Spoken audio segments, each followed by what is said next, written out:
Hello everyone, welcome back to my channel. It's Janelyn again, and I hope you're having a fantastic day or night wherever you are in the world. If you're new here, welcome. Here we do plenty things. If that interests you, consider subscribing to my channel and hit that bell button so that you're updated with my latest videos. So today guys, it's October 10, 2023, and the weather is good and sunny. It's warm here in the UK. As you can see, the blue skies and it's sunny, so I decided that um, I'll give you an update on my rose garden, because I know I haven't given you an update for such a long time, and I apologize for that.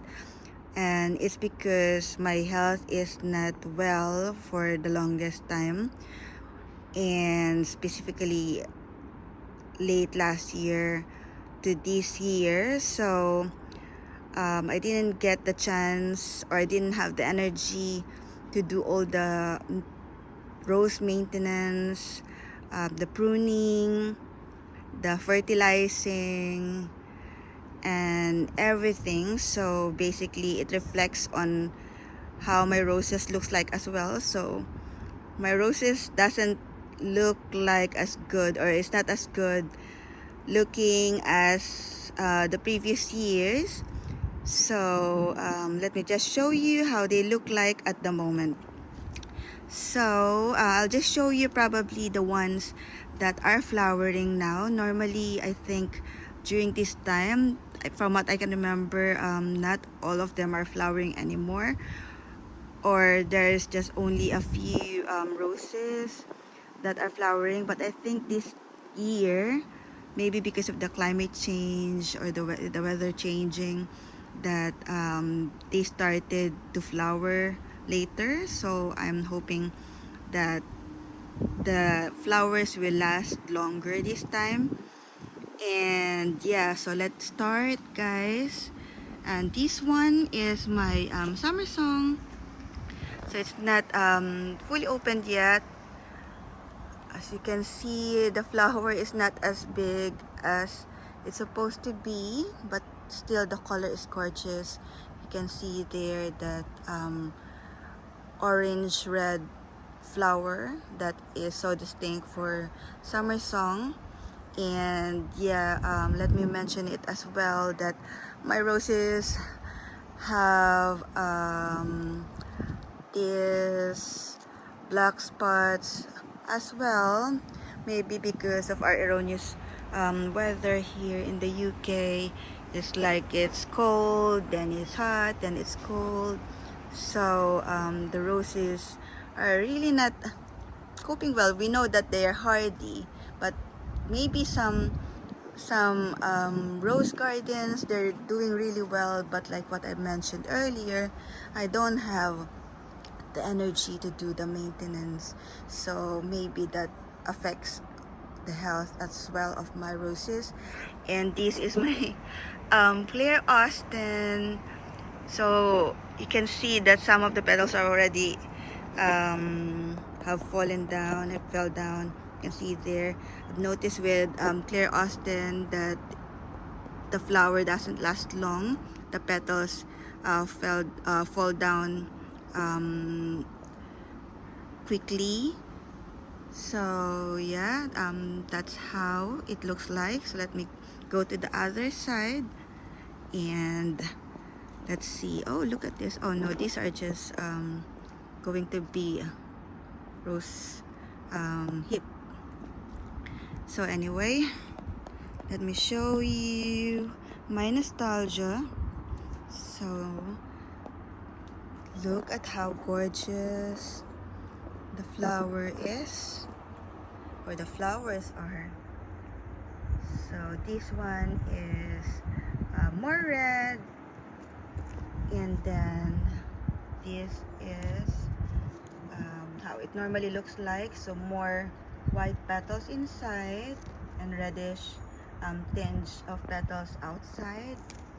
And there's this another one here.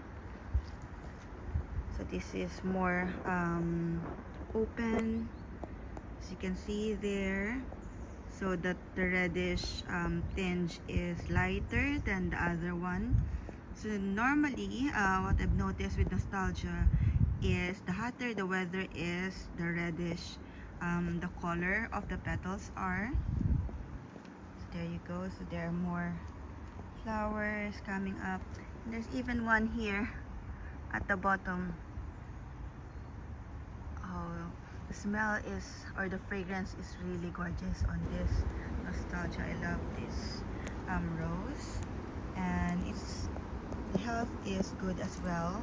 So it doesn't have that much black spots as the others. So there you go. I highly recommend getting a nostalgia. It's not as big as it normally is because it's already like last blooms probably for this year.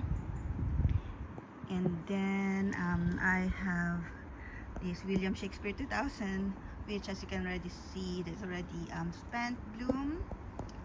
And yeah, my roses are not really the best, so hopefully you still hang around and watch. But anyway, here is my Jubilee rose, or Jubilee Celebration rose, and this is against the light, so let me point it this way so that you can see it properly. And this is such a gorgeous rose. I love how the colors looks like. It's similar to Boscobel, and before I didn't want to get Boscobel because I already have the Jubilee Celebration rose, but they're kind of different as well with the fragrance and how the petals are arranged, but both are beautiful. Look at that, guys. And then this one is my Gabriel oak. So it's not open yet, and I guess that's it for now, guys. So the ones that are really good looking at the moment is the, oh my god, there's a spider there, guys. Spider season here in the UK from August, so there are cobwebs everywhere.